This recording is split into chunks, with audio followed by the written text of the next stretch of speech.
रामगंज गांव में हड़कंप मचा हुआ था।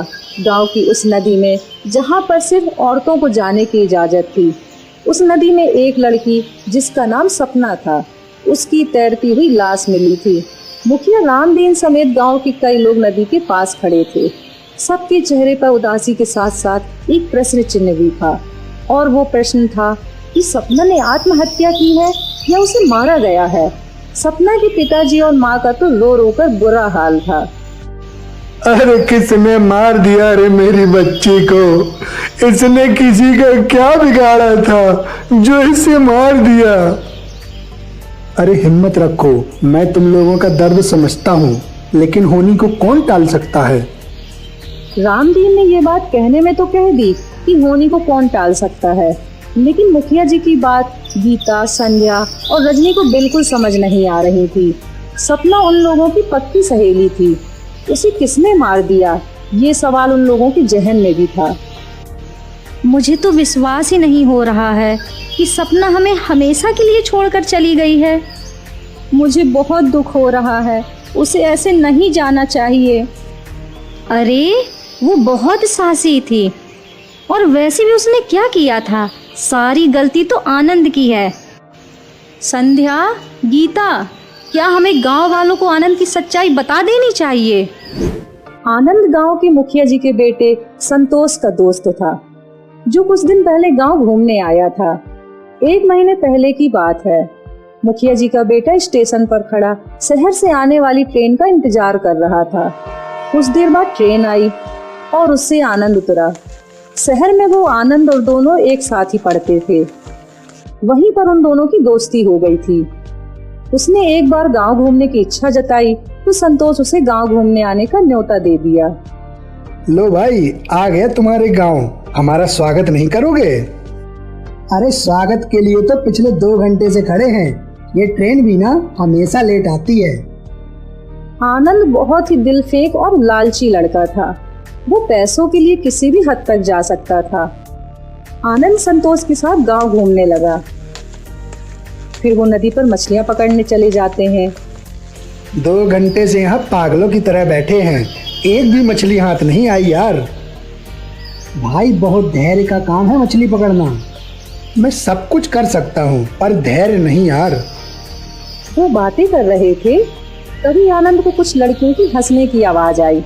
जब से वो गांव आया था, उसे शहर की तरह ज्यादा लड़कियां दिखी नहीं थी, इसलिए जब उसके कानों में लड़कियों की हंसी की आवाज आई तो उसके कान खड़े हो गए। वो पीछे मुड़कर देखने लगा और उनको देखकर उसका मुंह खुला का खुला रह गया। उत्तरी, इतनी सारी मछलियाँ, वो भी नदी के बाहर। नदी के बाहर मछलियाँ? ये तो क्या कह रहा है? वो मुड़कर देखता है और आनंद को घूरते हुए कहता है, अबे मरवाएगा क्या तू? ऐसे मत घूर लड़कियों को। लड़कियां घूरने के लिए होती हैं। वैसे इतनी सारी लड़कियां कहाँ जा रही हैं? नहाने। संतोष के ऐसा कहते ही आनंद की आंखों में एक शैतानी चमक आ गई और उसने चौंकते हुए पूछा, क्या नहाने? हाँ भाई नहाने, लेकिन तू नहाने के नाम पर इतना चौंक क्यों गया? शहर में लड़कियां नहाती नहीं है क्या? अरे चौंक मत यार, शहर में लड़कियां नहाती तो हैं, लेकिन इस तरह ग्रुप में नहाने नहीं जाती। ये गांव है, यहाँ ऐसे ही जाती हैं। लड़कियों के लिए एक नदी फिक्स है और वहाँ किसी को भी जाने की इजाजत नहीं है। आनंद की शैतानी दिमाग में संतोष की ये बातें सुनकर कुछ ख्याल आने लगे। भाई कभी ले चलना वहाँ, हम भी तो देखें ऐसा अद्भुत नज़ारा जहाँ एक साथ कई लड़कियाँ नहाती हों। अबे पागल हो गया क्या? अभी तो बोला ना कि वहाँ लड़कियों के अलावा कोई नहीं जा सकता। आनंद की बातों को सुनकर संतोष चिढ़ गया और उसने आनंद से कहा, देख आनंद, दोस्ती अपनी जगह है, लेकिन हमारे गांव के नियमों को तोड़ने की कोई सपने में भी नहीं सोच सकता। फिर एक दिन मौका पाकर आनंद लड़कियों के पीछे पीछे उस नदी तक चला गया। वहाँ वो एक पेड़ की ओट में छिप जाता है और उन्हें नहाते देखने लगा।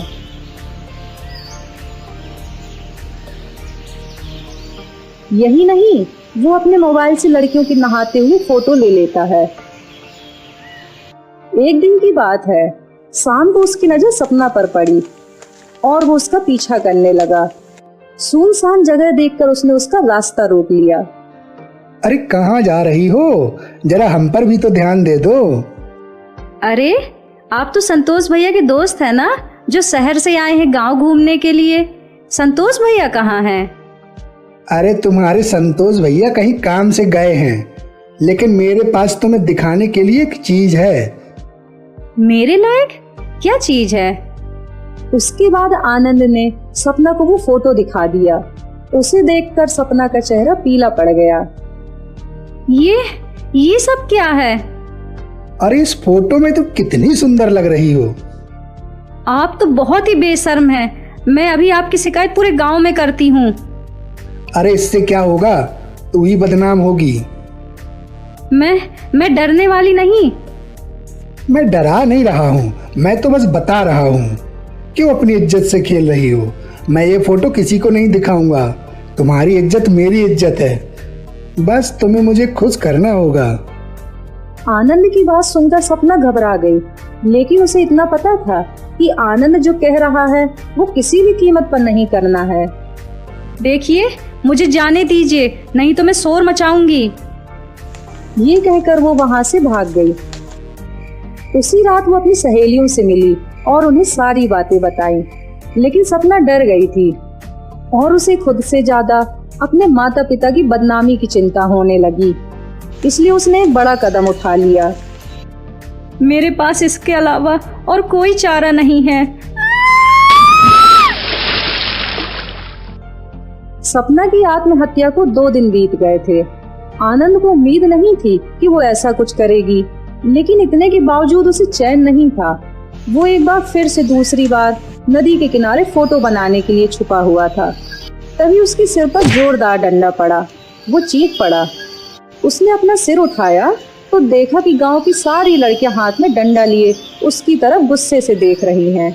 तुमने हमारी एक दोस्त को हमसे छीन लिया, फिर भी तुम्हें चैन नहीं मिला। हमें तो पता ही था कि तुम ये हरकत फिर से करोगे, लेकिन इस बार तुझे इसकी ऐसी सजा देंगे कि तुम कभी भूल नहीं पाओगे। सारी लड़कियों ने डंडों से उसकी पिटाई शुरू कर दी और उसे मार मार कर अधमरा कर दिया। अरे मर गया रे, माफ कर दो मुझे। अरे रे, मार डाला रे। सारी लड़कियां उसे खींचकर गांव ले आईं और गांव वालों को सारी बातें बताईं। मुखिया जी ने तुरंत पुलिस को फोन किया और उसे पुलिस ने जेल में डाल दिया।